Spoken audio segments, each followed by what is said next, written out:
Hola, mi nombre es Pablo Pittel, docente de la asignatura Inteligencia Artificial Avanzada. En estos videos vamos a hablar de la segunda parte de redes neuronales profundas o redes de Deep Learning.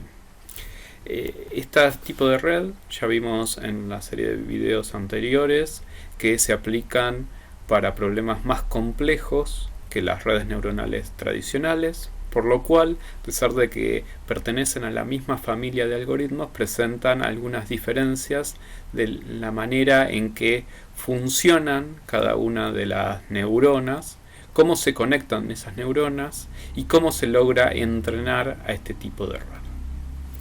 En esta segunda parte vamos a hablar de las redes que aplican un aprendizaje supervisado. Particularmente vamos a hablar de las redes convolutional o ConvNet con una serie de variaciones. Y también vamos a hablar de las redes profundas que aplican un aprendizaje por refuerzo, que ahí vamos a encontrar la red DQN.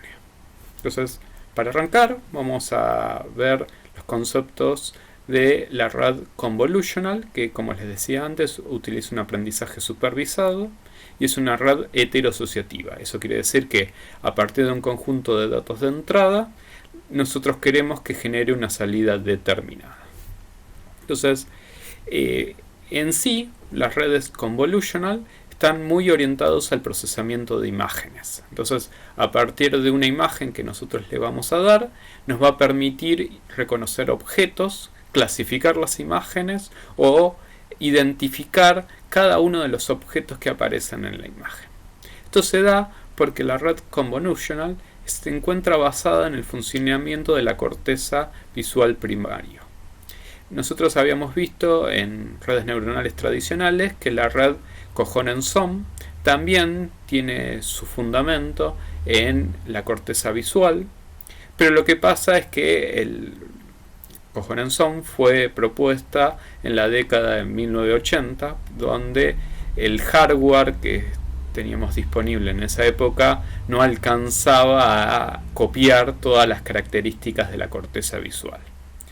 Recién ahora, en el siglo XXI, podemos tener un hardware que es más similar a las características que se necesitan para poder emular con más nivel de precisión el córtex visual primario, por lo cual recién ahora se pueden aplicar redes más complejas que necesitan mayor nivel de procesamiento y memoria para funcionar. Entonces, por eso ahora recién aparecen estas redes ConvNet o Convolutional o CNN, que también se denomina.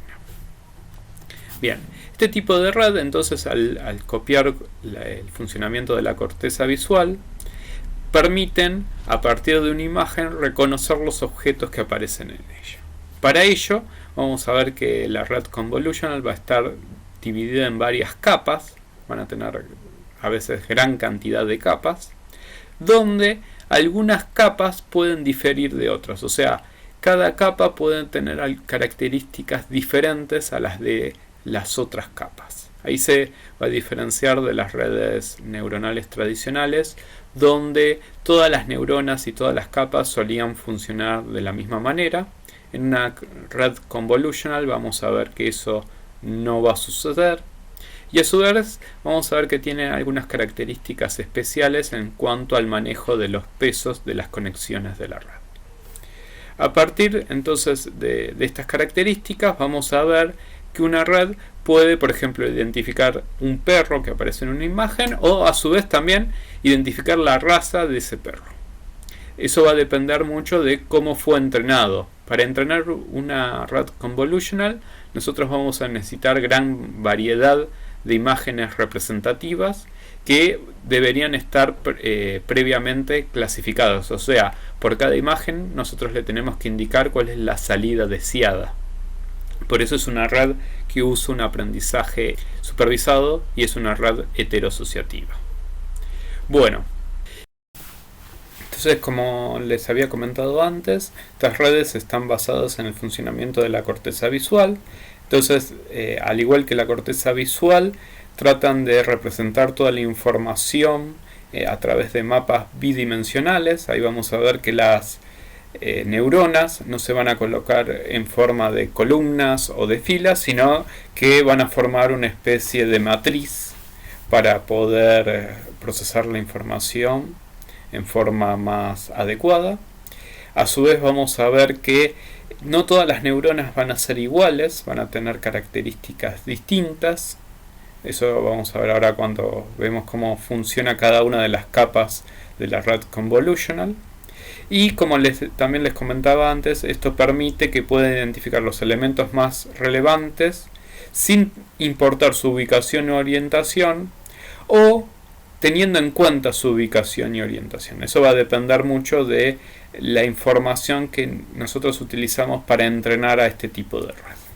Entonces, por ejemplo, yo puedo identificar que en una foto hay un perro, o a su vez identificar la raza del perro que aparece en la foto. Bien, entonces, bueno, esto fue una introducción de las redes convolutional. El funcionamiento interno de cada uno de estos elementos de las capas que tiene una red convolutional lo vamos a ver en el siguiente video, dado que es una explicación un poco más larga. Hasta luego.